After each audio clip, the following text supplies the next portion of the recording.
Yeah, so this explains it. There's an exemptive order in Fidelity's prospectuses that were recently filed as of late June that basically give them the ability to lend shares not only to institutions, but even your retail account.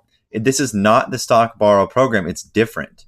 It's in the wording in there. It's cute how they slid it in there. But basically, yeah, I mean, they're like the centerpiece and intermediary between all these different transactions going on in the repo market related to other quote unquote repo transactions and agency transactions. So basically, this was filed in October of last year, right around when all these institutions started picking up all these shares of meme stocks and everything, quote unquote. It became effective June 29th, 2021 at 12:01 a.m. Eastern Time. Now, this affects FZCXX and FZDXX, okay? So the Fidelity Money Market Fund is the institutional class. FZCXX is a government money market fund, which is the same. If you look on the prospectus, it has the same holdings as the retail money market fund, which is SPAXX, which actually, if you have a Fidelity account, that shows up in your core position and basically holds the cash that you haven't traded with, basically. So in the prospectus itself, it talks about affiliated bank transactions, and it says that a fund may engage in transactions with financial institutions that are or may consider to be affiliate persons. These transactions may involve repurchase agreements with custodian banks, short-term obligations of, and repurchase agreements with the 50 largest U.S. banks measured by deposits, municipal securities, U.S. government securities with affiliated financial institutions that are primarily dealers in these securities, short-term currency transactions, and short-term borrowings. In accordance with exemptive orders issued by the SEC, the Board of Trustees has established and periodically reviews procedures applicable to transactions involving affiliated financial institutions. So the shadow banking we were talking about earlier, this is exactly what they're talking about. An interconnected system of banking that we don't see on the surface.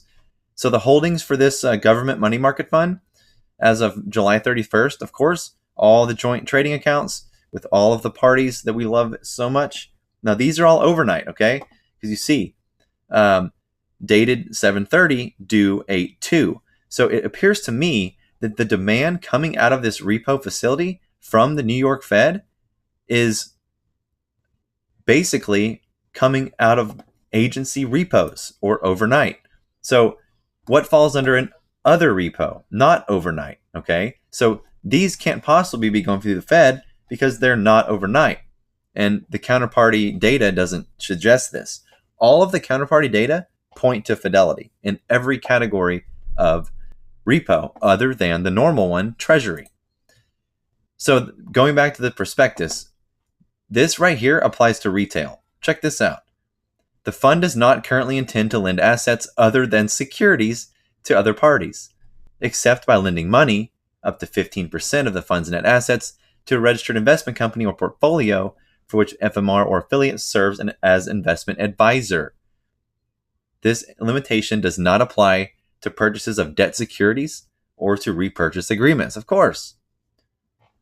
The fund does not currently intend to make loans, but this limitation does not apply to purchases of debt securities or to repurchase agreements. That's for your Treasury only money market fund. Then you have your interfund borrowing and lending program. So, pursuant to an exemptive order issued by the SEC that we saw at the beginning of this video, a fund may lend money to and borrow money from other funds advised by FMR or its affiliates. So this is saying it can go interfund, inter-networking through Fidelity. A Fidelity fund will lend through the program only when the returns are higher than those available from investment and repurchase agreements. So basically, if the repo doesn't work out, then they lend themselves money through their own funds. And it may extend overnight, but can have maximum duration of 7 days. Loans may be called on 1 day's notice.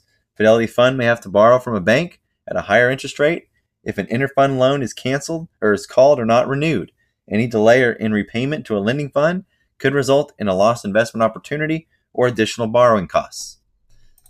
Now, look at the data. Counterparties to U.S. money market funds and other repurchase agreements, not Treasury, not U.S. agency, other. Why is the Fed Reserve a counterparty there? Don't know. managers of funds with Federal Reserve as other repurchase agreements. Counterparty: Northern Trust, BlackRock, Invesco. Interesting.